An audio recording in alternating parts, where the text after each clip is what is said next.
La première fois que je suis sorti pour travailler, un incident s'est produit. Face aux moqueries, je ne pouvais que me taire et céder le passage. En regardant l'expression satisfaite de ces riches enfants, je ne pouvais m'empêcher de me demander, est-ce la confiance apportée par l'argent? C'est à ce moment-là qu'un journal dans les broussailles a attiré mon attention. Il mentionnait que le magnate de l'acier Andrew, quand il était jeune, était aussi pauvre que moi. Il a quitté l'école à 14 ans pour travailler, mais a réussi à accomplir quelque chose grâce à son intelligence et à ses mains. À cet instant, j'ai secrètement pris ma décision. De retour à la maison, j'ai montré le journal à mon père et partagé mon rêve de devenir riche. Cependant, mon père a jeté un seau d'eau froide sur mes espoirs. La mentalité de mon père m'a dissuadé de discuter, mais a renforcé mes idées. La nuit, j'ai laissé une lettre, pris mon sac et me suis lancé dans un voyage à la poursuite de mes rêves.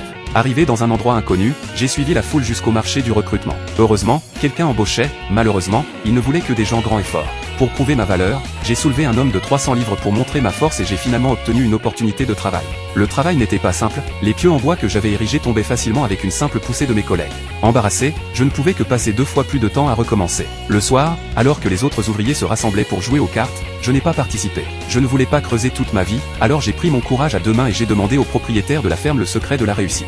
Après réflexion, j'ai proposé au patron, si je termine la clôture un jour plus tôt, pourrais-je garder l'argent économisé? Bien qu'incrédule, il a accepté. Le lendemain, quand les autres sont arrivés, j'avais déjà terminé 100 mètres de clôture, j'avais commencé à travailler à 3 heures du matin. J'ai expliqué à tout le monde ma méthode pour améliorer l'efficacité, divisée en 2 groupes de 3 personnes, une personne mesure et creuse les trous, une autre place les pieux en bois, et la troisième installe le fil de fer, comme sur une chaîne de montage. Finalement, nous avons terminé tout le travail avant le coucher du soleil. Le patron a tenu parole et m'a donné l'argent économisé, en disant qu'il continuerait à coopérer la prochaine fois. En regardant cet argent, j'étais tellement excité. C'était la première fois que je gagnais autant d'argent grâce à mes propres efforts.